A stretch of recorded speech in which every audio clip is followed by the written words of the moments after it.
Hello everyone. We have today here in our office Shabnam Curtis. She's the author of My Persian Paradox. So we are so excited to have you here, Shabnam. Thank you for coming and with us today. Of course, thanks for having me here. So what inspired you to write this book? I love this question because I always have to think about it again. It's like you look at it from a different standpoint every time that you're asked the question.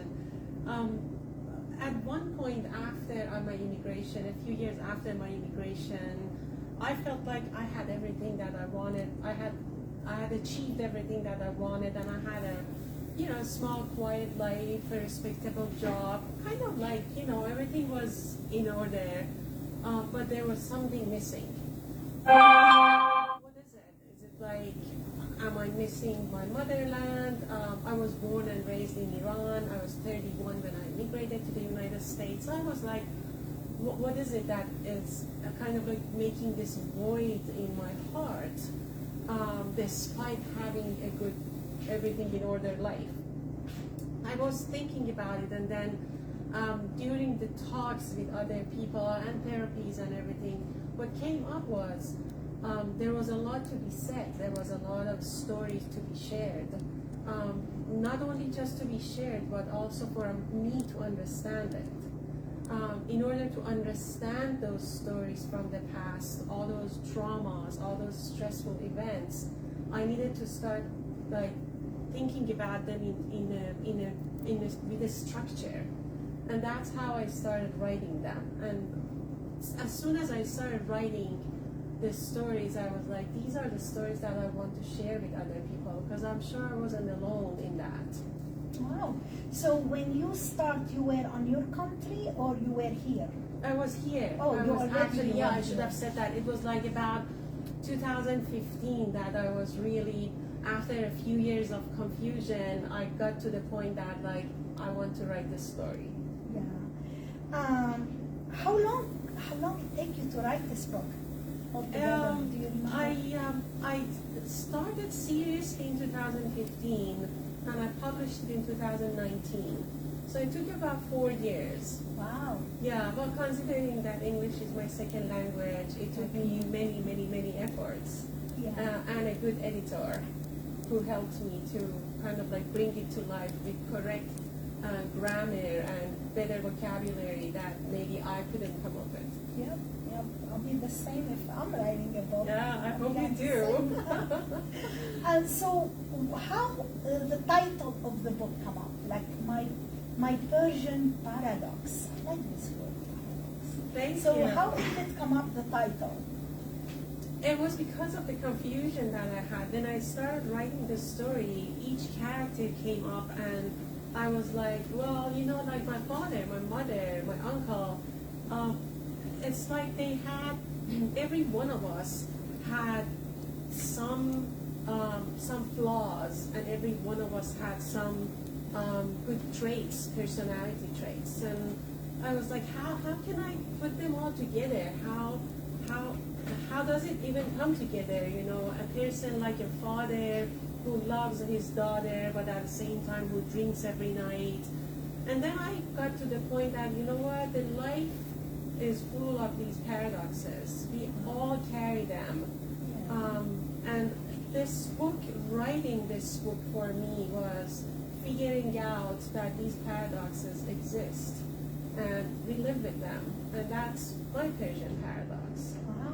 Wow. So that's very interesting. Yep. And when you were writing the book, what did you think it was just like whatever you were thinking, you were putting on, what kind of, if I want to say, what is more, was a kind of difficulty on your thought maybe, or anything like that when you were writing? I want to say most of it was those inner critic, because in a lot of cases I felt when I started writing, I felt, but I wasn't a good student, but I did it wrong, I did this wrong, I made that wrong decision. How can I write that? It was difficult to see myself as a victim, as a person who was bad, and with all those inner critics, and write about that person. But then when I wrote about that person, that's when I started, and during the memoir writing classes and a lot of writing classes, I learned that I can't just look at one person or like myself in isolation. There are so many other things that impacted my decisions, the dynamic of the culture, the regime, the dictatorship of the regime in Iran, the whole male dominant culture. So there were a lot of things that maybe pushed me towards certain decisions or doing or not doing things. So I learned to feel responsible for the decisions that I made, even if they were wrong at the time. But I also learned that I did the best I could. Yeah. So it was hard to come up to overcome those inner critics, but I finally accepted myself, that version of myself that I didn't like. So it was hard to start writing about that version of myself that I didn't And this like. is kind of probably, we can say, like part of the challenge. Is that when you're writing the book? Yeah. Did you felt at some point you need to stop, or you knew that I have to continue this, I have to continue my stories, my tell what I feel, I want to put it in writing? Did you feel at some point that, oh my God, I can't finish this, or I can't continue? I don't remember any moment like that. I really like when you say that. It makes me think. I do not remember any moment like that. I had many difficult moments, but I didn't have a due date for myself. So I was determined to close the book, to finish the story, but I took my time. Yeah. But when I started writing, the writing process became so therapeutic that I think that was motivating you to continue. Yeah. So, what advice would you give for any, I would say, beginning writer or new writer? You did only this book, correct, Yes. Shabnam? So what do you advise for people, like maybe they're thinking to write their story, or the past, something they pass on, and they feel like, because sometimes I feel like people will say, there is people, they can keep things inside and they can't explore it on any way. And I hear people say, just write down, it will make you feel better. Exactly. What do you give advice for any person listening to today and they're thinking to write their story? Yeah. Well, I personally encourage everybody to write their stories, because we all have stories to share. Absolutely. We all have many, many good stories to share. There is no bad story. It's just the way that we say it. It's the way that we put the narrative together. If it's a little scary, if it's intimidating, I would say just write it for yourself. There is something that it's called the first ready draft. Yep. You just write the first ready draft, and then you can revise it, you can edit it, you can play with it, and then bring more wisdom to it. But it's a self-discovery tool, because you get to know yourself, you get to know other people, you create self-compassion for yourself, compassion for others. It's not like, oh, this person did that to me and this person is an idiot. You see that person from many different standpoints in regard to you, and it's kind of like a very good self-discovery. I do have within Fairfax Library YouTube channel, I have a 4-session of memoir writing workshop that is available. And by the to way, public. we didn't mention about a little bit bio about you and what you do in life. Can you share with us, please? Yeah, sure, definitely. I'm a certified life coach, and it's my passion. I really like the way that I can connect with people and empower people through coaching, allow them to see their own strengths, and that all came after the book writing. Because I wrote the book, I started going to events, sharing my story, and I saw that like, oh wow, people all have stories to share, and when we do it, we empower each other. So I decided to pursue the path of life coaching. I got my certificate, and now it's a combination of life coaching through narrative coaching, because I hear people's stories and I help them to see the narrative and to change it with a kind of like with a resilience point of view rather than a victim point of view. Absolutely. Do you read any other books? Do you have any favorite? Can you share with us? I read a lot of books, and oh gosh, it's a very hard question. Or maybe you suggest some book, maybe one book you really read it other than your own book, and you felt it is really interesting, and you will suggest it to us to read. Yeah, there's so many good books, but maybe the one that I recently finished, and I really found it really like empowering and inspiring, was the Lemon Tree.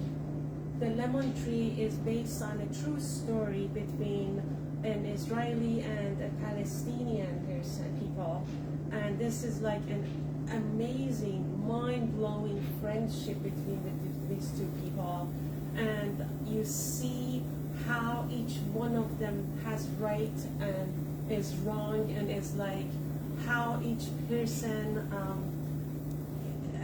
kind of like in his or her own place, How they see things. right, from different standpoints, and how complex it is. It's not just that easy to say, oh, this person is wrong or that person is wrong. When you go to each individual people, it's like life has so many different aspects, and in this book, I got to see different aspects of two different people, and it's based on true stories. Wow. Yeah. Wow. Yeah. I gotta write down It's a that. beautiful story. You can get it even from the library. I listened to the audiobook, which was amazing. Oh, you do that. Yeah. So where do you see the book industry heading in the next decade? Some people, I hear some people love to read. I personally, I still love to have a book on paper to read. I prefer from Kindle. So where do you think do you see like this industry going to?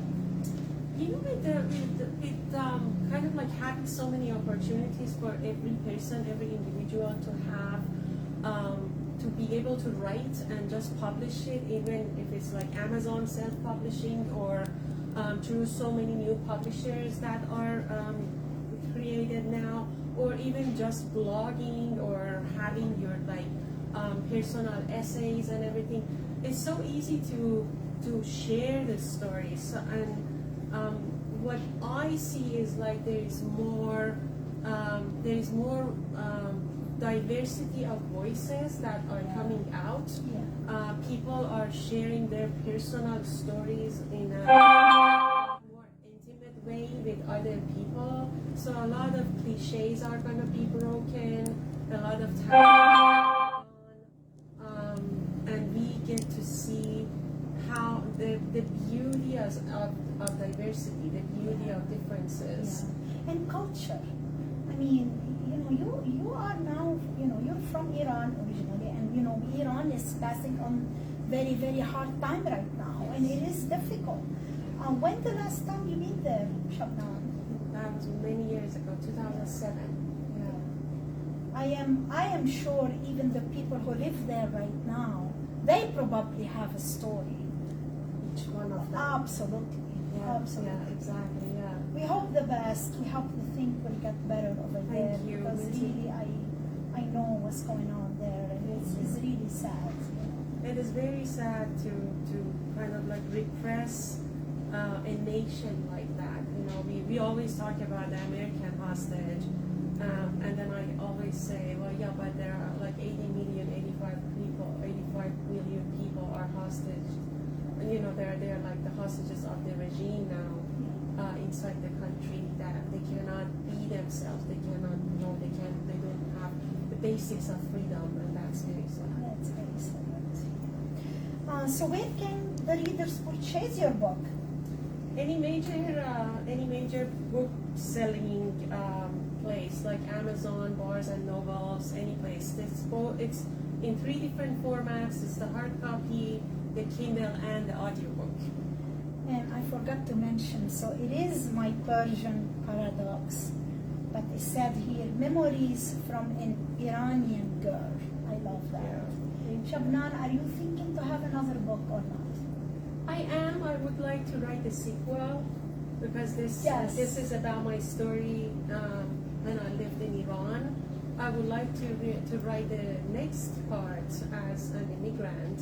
Yes, immigrant and your story here. And yeah, that would be my American paradox. Yes. We'll be looking for that. We're going to take you on that. So I will be bringing back Shabnam in the next 3 to 4 years here to talk about her new book, and probably I will say new story and new advantage in America this time, not in Iran. Thank you. Shabnam, you are so amazing. Thank you. You are a good person.